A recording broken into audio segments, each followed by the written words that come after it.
untuk mengolah sampah plastik itu jadi barang yang punya nilai jual. Nah kebetulan di Bali itu udah ada, dia itu di Serangan, Bali. Dia itu kerja sendiri loh, tapi memproduksi banyak banget barang-barang dari sampah plastik, tempat tisu, kursi, meja, pot, barang-barang yang berguna gitu. Nah terus aku mikir kenapa ini nggak kita lestarikan gitu, nggak kita distribusikan supaya makin banyak UMKM yang ngolah sampah. Nah akhirnya aku sebagai founder Generasi Peduli Bumi ikut mendistribusikan barang-barang tersebut ke Indonesia dan juga ke Australia supaya makin banyak demand-nya, makin banyak yang produksi. Berarti kontribusinya dari mulai membersihkan sampah-sampahnya sampai ke proses produksi atau seperti apa? Membersihkan sampah kan sudah ya, jadi sampah-sampah yang terkumpul itu kita kasih ke mereka, dan kita juga kampanye itu mending start ke lingkungan sendiri dulu. Jadi misalnya Pilpres Bali kemarin mereka mengumpulkan sampah di kompleknya aja dulu, karena di kompleknya juga banyak sampah gitu. Di kompleknya tetangga-tetangga yang punya stok botol plastik nggak kepake dikumpulin, terus dikasih ke pengrajin di Serangan itu dan dijadikan ID card holder, bisa dijadikan anyaman, bisa dijadikan tempat tisu. Dan ini tuh bukan barang yang kelihatan kayak dari sampah ya, kelihatannya kayak benar-benar bagus gitu. Jadi nggak orang nggak tahu kalau itu dari sampah plastik. Kenapa sih Bro dari pengen kayak ikut kegiatan seperti ini? Aku sih ngerasa kegiatan ini tuh kayak CSR-nya aku gitu ya. Apa sih yang bisa aku kasih buat Indonesia, buat negara kita gitu? Apa sih yang aku bisa kasih buat orang lain gitu? Karena aku ngerasa aku kan ya berkarya di sini gitu. Kenapa enggak aku melakukan sesuatu lagi untuk orang lain gitu. Makanya Generasi Peduli Bumi ya program aku untuk membantu orang lain, kita sama-sama sadar diri terhadap lingkungan supaya kita juga bisa membangun lingkungan yang sehat, lingkungan yang bersih gitu. Campaign ini dong udah mengurangi sejauh mana sampah sih kamu plastik. lakukan? Sorry, kenapa? Mengurangi sampah plastik dan lebih bermanfaat untuk dijadikan kerajinan gitu. Iya, mengurangi, bukan tidak pakai sama sekali. Karena kalau tidak pakai sama sekali nggak mungkin.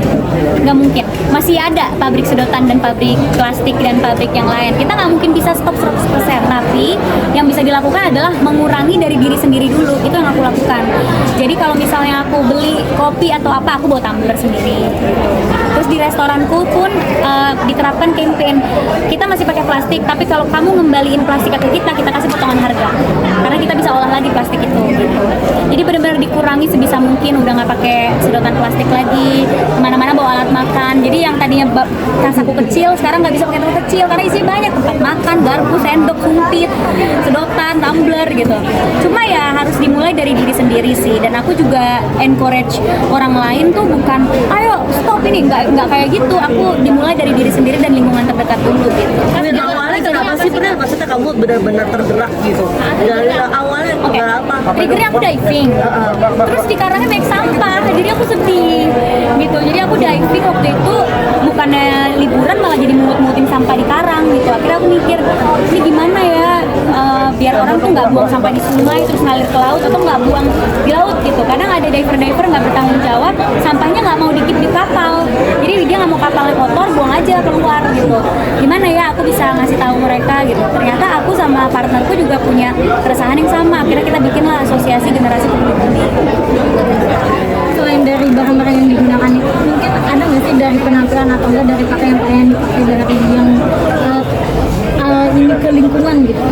Ya pastinya kemana-mana bawa tumbler ya, berat deh tas gitu. Terus kalau misalnya makan di pinggir jalan gitu kan biasanya dapat sumpit kayu, aku udah nggak pakai karena takutnya kan itu sekali buang atau apa. Jadi aku bawa sumpit sendiri gitu. Ya pertama-tama kayak gitu pasti banyak yang protes ya, ribet banget sih gitu kan, kayak apa sih ngaruhnya gitu. Aku pernah waktu itu trekking beli kelapa muda terus aku nggak mau pakai sedotan, jadi minumnya di kokop gitu. Terus teman-teman aku kayak ribet loh gitu kan. Ya tapi itu kan komitmen buat diri sendiri ya. Walaupun nggak ngaruh langsung sama bumi kita, nggak mungkin langsung ngaruh gitu dengan aku nggak pakai satu sedotan, tapi at least aku bisa mempengaruhi orang terdekat dulu. Tapi udah berjalan berapa lama Bro? Mau setahun ya, mau setahun. Berarti selama setahun itu banyak bisa dibilang merasa tersiksa tidak menggunakan plastik. Nggak tersiksa sih, karena sekarang tumbler banyak yang lucu-lucu. Jadi kemana-mana beli tumbler lucu, kita bawanya juga seneng gitu ya. Terus enak, nggak nyari-nyari tong sampah terus karena tumbler tempat makan gitu udah sendiri gitu. Terus aku merasa justru lebih bersih gitu karena kita bawa alat makan sendiri sekarang.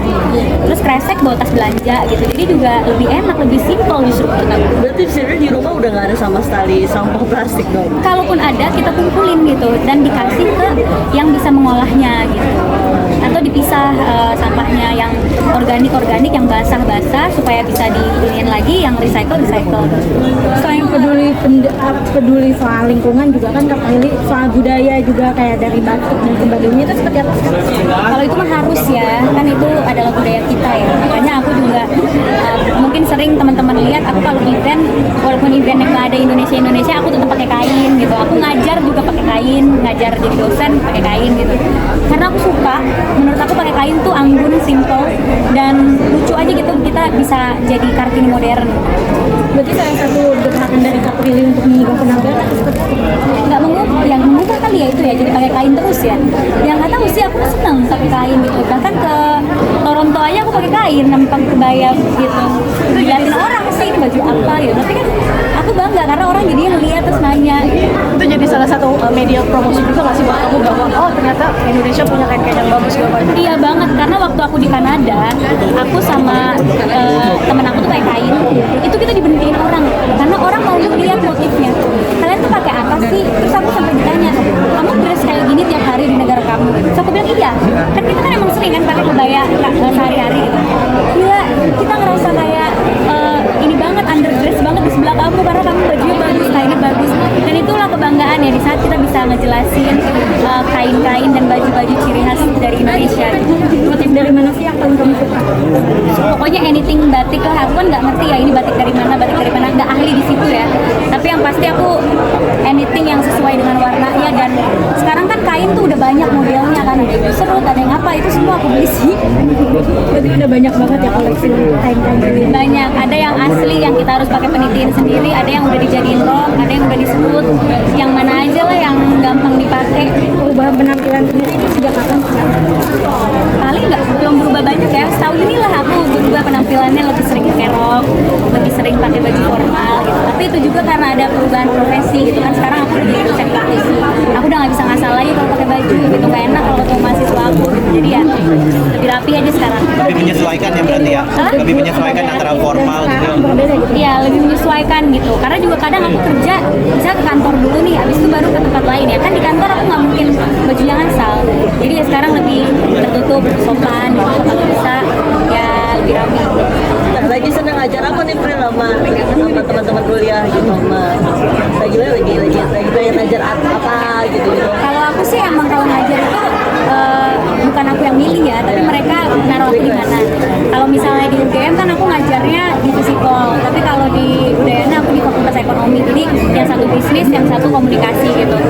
Masih around di situ, cuma sekarang lagi stop dulu karena riweh sama film mau tayang, series mau tayang gitu. Jadi mungkin aku baru mulai tahun depan, tapi aku tetap isi-isi seminar mengajar gitu. Kayak tadi barusan pakai telat, sorry, aku habis memotivasi salah satu perusahaan BUMN untuk belajar berbahasa Inggris.